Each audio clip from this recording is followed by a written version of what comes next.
जय गुरुदेव। ओम बालार्कमंडलाभासं चतुर्बाहुं त्रिलोचनां पाशांकुशवरा भीतिर्धारयन्तीं शिवां भजे। जय माँ भगवती, जय माँ महाकाली। प्रिय दोस्तों नमस्कार। आज के इस वीडियो में मैं आपको एक बेहतरीन साधना बताने जा रहा हूँ और इस साधना को अगर आपने कर लिया तो आपकी ज़िंदगी के वारे न्यारे हो जाएंगे।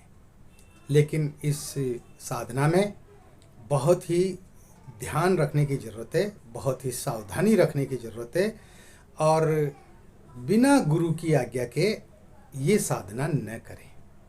इस साधना को करने के लिए आपको पहले गुरु दीक्षा लेना होगा, साधना से संबंधित दीक्षा लेना होगा, उसके बाद ही आप इस साधना को कर सकते हैं।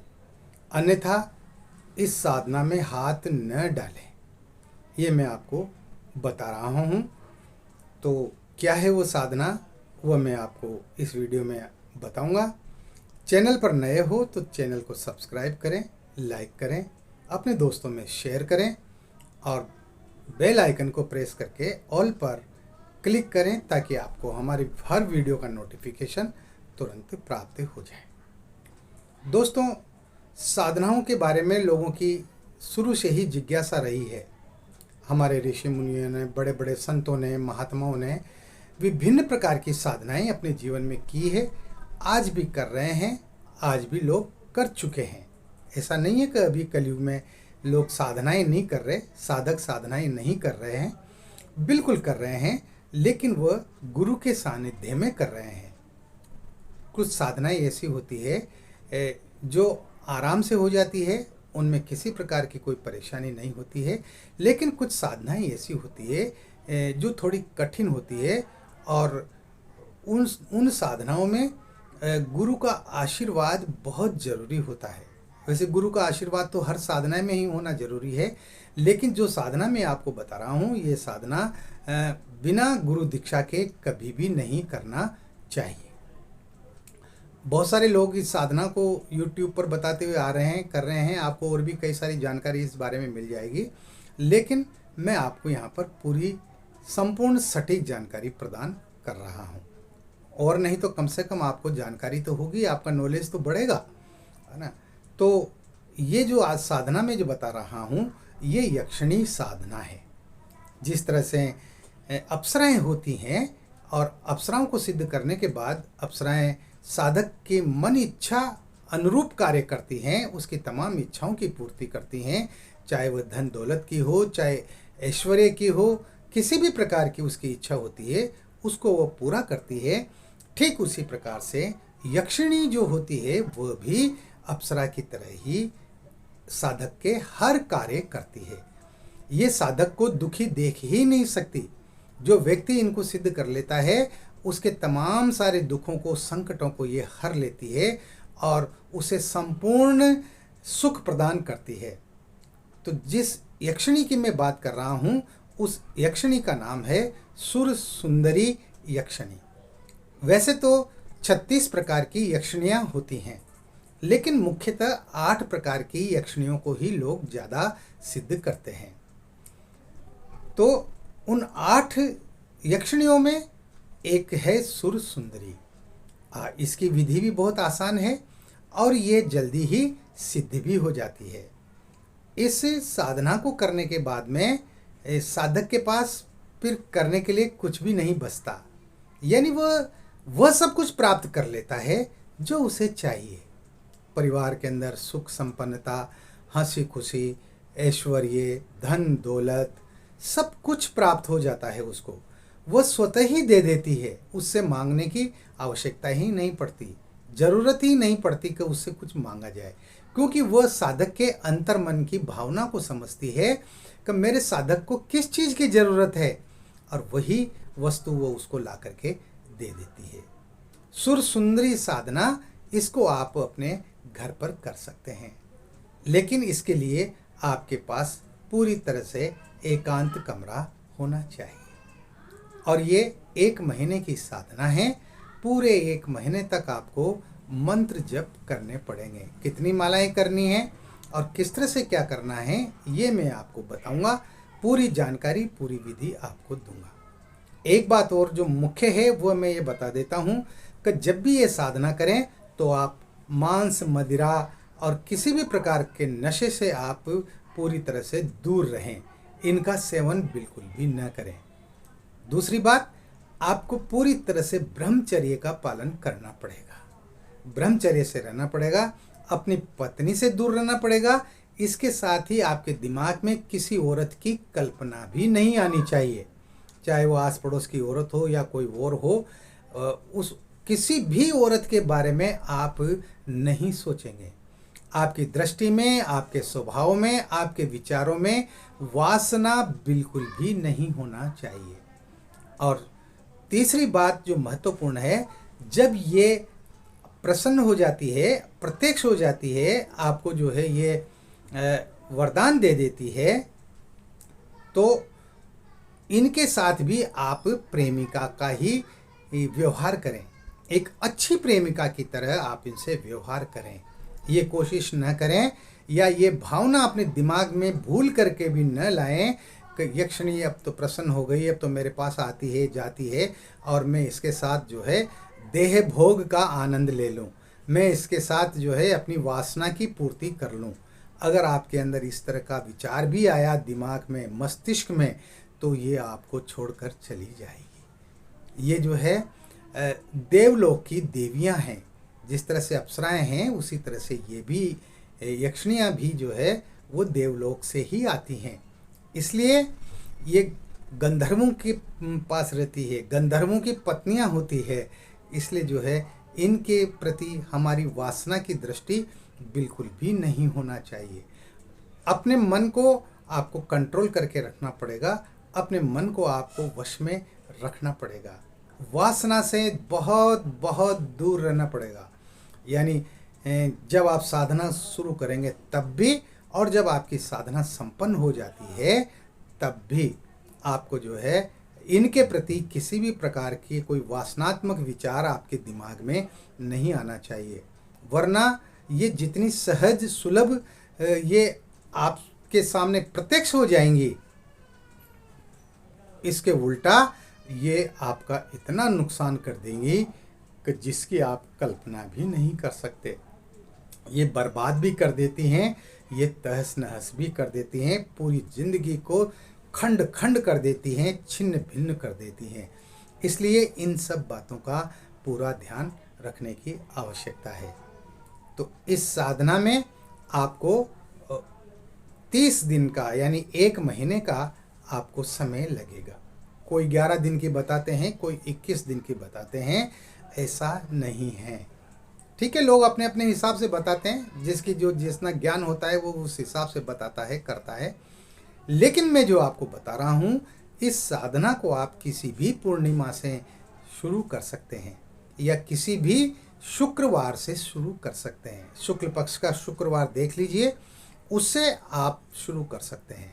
यदि शुक्रवार हो और पूर्णिमा हो तो वह सबसे उत्तम योग रहता है। तो पूरे 1 महीने तक आपको मंत्र जप करना होगा। इसके साथ ही आपको जो है अपने पूजा कक्ष में ही सोना होगा। वहाँ पर ज़मीन पर आपको अपना बिस्तर बिछाना पड़ेगा और आपका पूजा कक्ष जो है बिल्कुल पूरी तरह से खाली होना चाहिए। उसमें जो है किसी प्रकार के कोई अन्य सामान वगैरह भरे हुए नहीं होना चाहिए, साफ सुथरा हो। और आपको गुलाबी वस्त्र पहनने पड़ेंगे। गुलाबी धोती खरीद लें और उस गुलाबी धोती को स्नान करके और उस गुलाबी धोती को आप नीचे कमर के नीचे बांध लें। बाकी को जो है आप उसको अपने शरीर पर डाल लें। सिले हुए वस्त्र आप बिल्कुल भी नहीं पहनेंगे। अंडरवियर और बनियान भी नहीं पहनेंगे साधना के दौरान। और इसके साथ ही आपको पूरी शुद्धता का ख्याल रखना पड़ेगा। आपको एक समय भोजन करना पड़ेगा और भोजन शुद्ध होना चाहिए, सात्विक होना चाहिए। लहसुन का, प्याज का, इनका प्रयोग आप भूल कर भी नहीं करेंगे। इस तरह से पूरी सात्विकता के साथ में आपका ये प्रयोग होगा, ये साधना संपन्न होगी।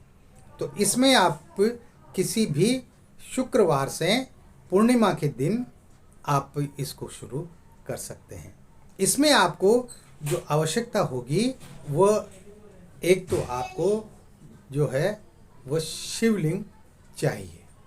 एकलिंग महाराज, एकलिंग भगवान का आपको एक फ़ोटो चाहिए, जो कि आप स्क्रीन पर देख रहे हैं। वो फ़ोटो आपके पास में होना चाहिए।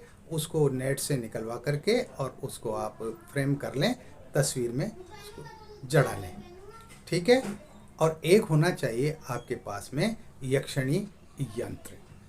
यक्षिणी यंत्र के साथ ही आपके पास में जो माला होगी मंत्र जप करने के लिए, वो माला होगी एक वैजयंती माला, यक्षिणी माला होगी।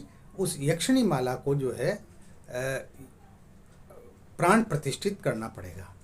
यानी वैजयंती माला है, उसको यक्षिणी बीज मंत्रों से उसको प्राण प्रतिष्ठित करना पड़ेगा, तब जाकर के वो माला काम करेगी।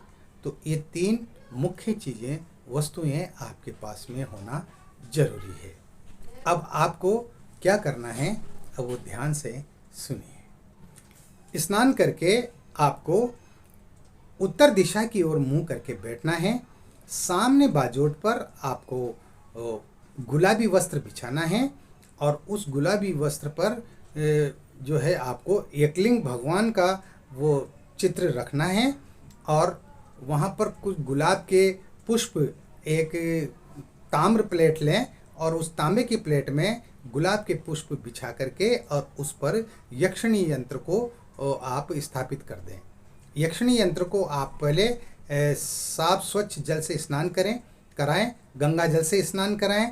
उसके बाद आप उसको जो है फिर साफ पानी से स्नान कराएं और फिर आप उसको प्लेट में स्थापित कर दें। आपके पास गाय का शुद्ध देसी घी होना चाहिए।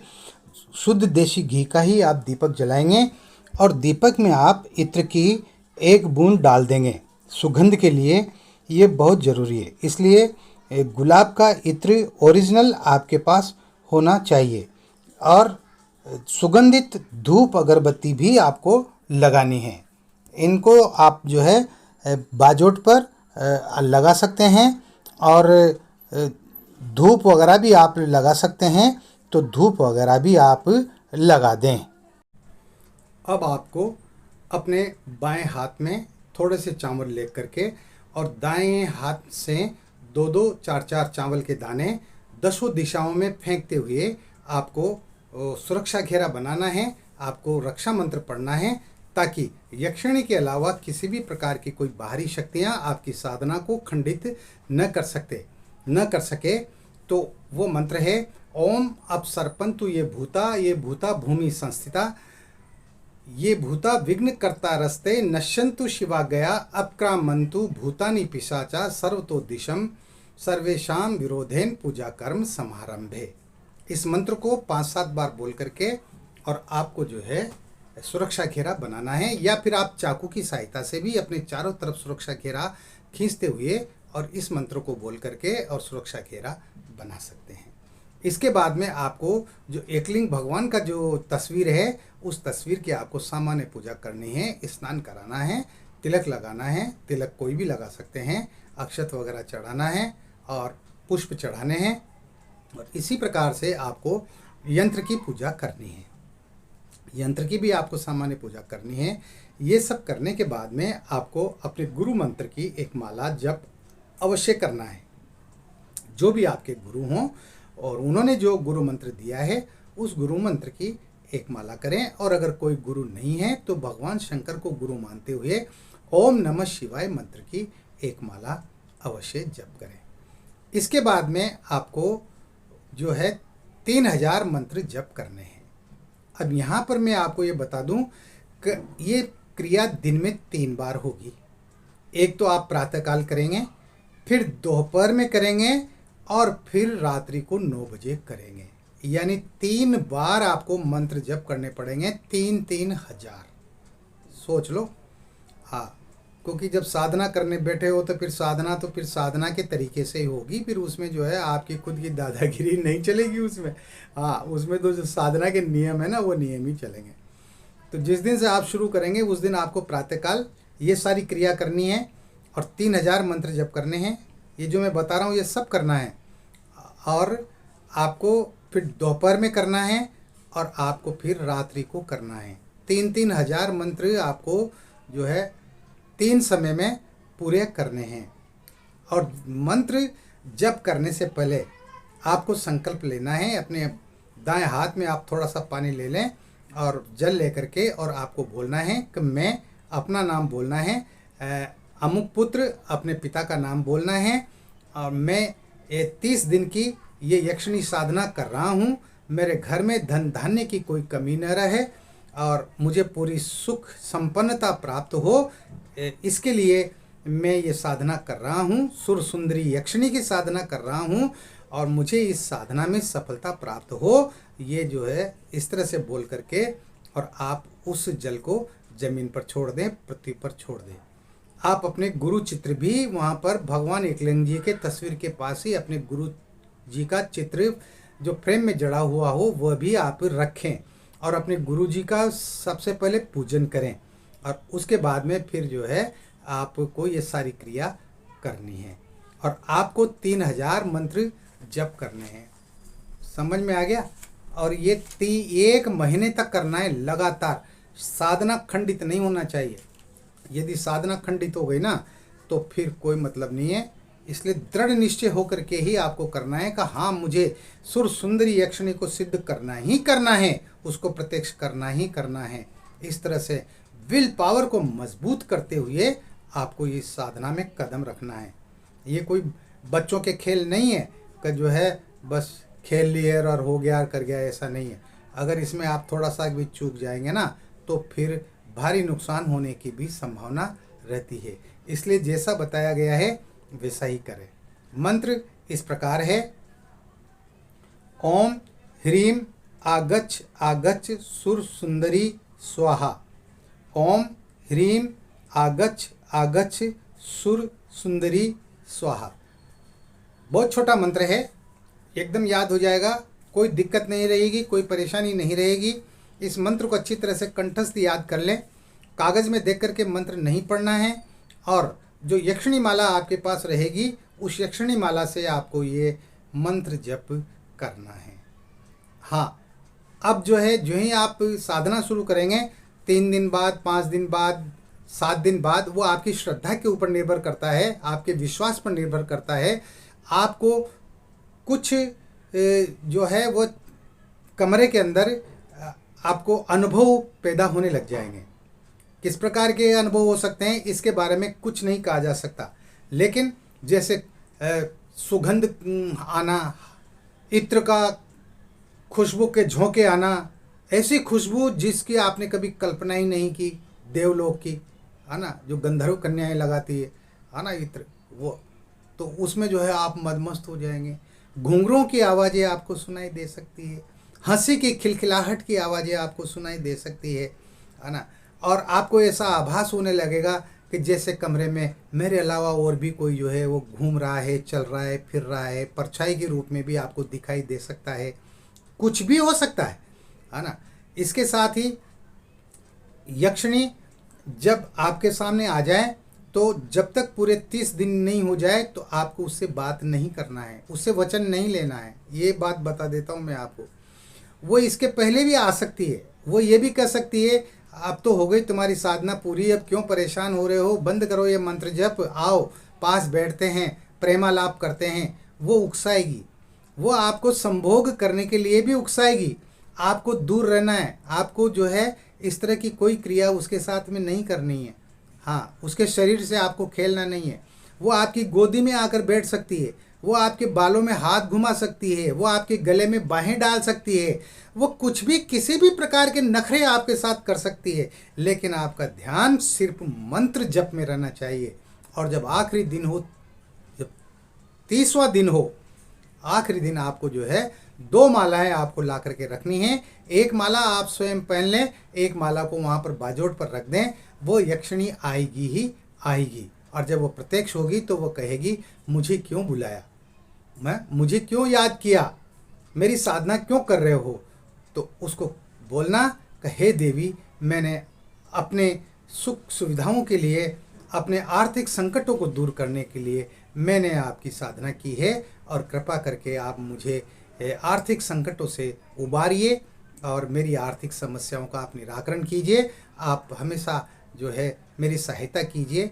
उससे वह अब आपके गले में जो आप उसको वो माला पहना दे, जो पाटे पे रखी है ना वो माला आप उसके गले में पहना दे, तो वो जो है फिर आपको वचन देगी और वह अपने गले में से उस माला को उतार करके और आपके गले में पहना देगी। और उससे वचन में ये भी लेना है कि तुम जो है मेरे परिवार को किसी भी प्रकार का कोई नुकसान नहीं पहुंचाओगी। मैं जब बुलाऊंगा तभी तुम आओगी और मैं जो भी कार्य आप तुम्हें बताऊंगा वो कार्य तुम्हें करना होगा। इस तरह से वो आपको वचन देगी। वचन देने के बाद में ये साधना आपकी संपन्न हो जाएगी। इस मंत्र को जब भी आप 7 बार बोलेंगे वो आपके सामने प्रकट हो जाएगी, प्रत्यक्ष हो जाएगी। आप उससे जो चाहे वो काम करवा सकते हैं।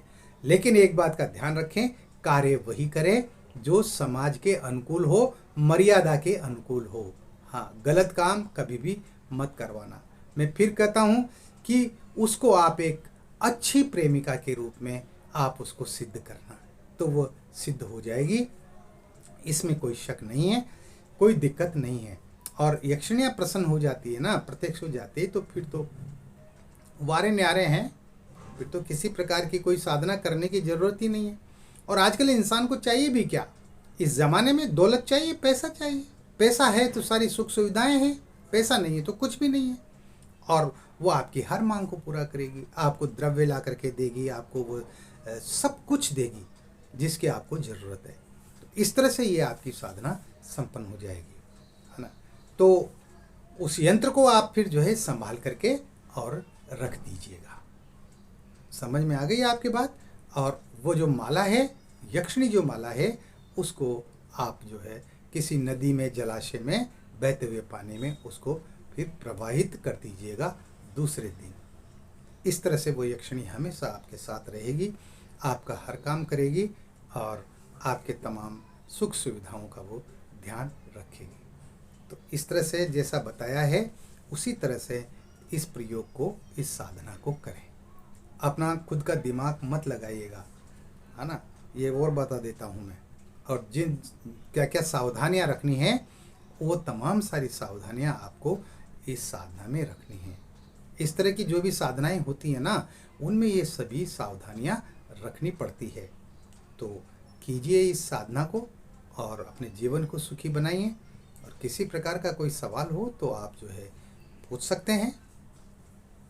व्हाट्सएप नंबर पर आप मुझसे संपर्क कर सकते हैं। व्हाट्सएप नंबर चल रहे हैं स्क्रीन पर, इस पर आप मुझसे मैसेज करके पूछ सकते हैं। आपके हर सवाल का जवाब दिया जाएगा। इस वीडियो में इतना ही। मिलते हैं एक और नए वीडियो में, नए यंत्र, मंत्र, तंत्र और विभिन्न प्रकार की बेहतरीन साधनाओं के साथ में, ताकि आपका जीवन खुशहाल बने, आपके सारे संकट समाप्त हों, आपके दुख दर्द खत्म हों। इसी के साथ ही मैं इस वीडियो को यहीं पर विश्राम देता हूँ। आप हंसते रहें, मुस्कुराते रहें, सुखी रहें, प्रसन्न रहें। जय गुरुदेव।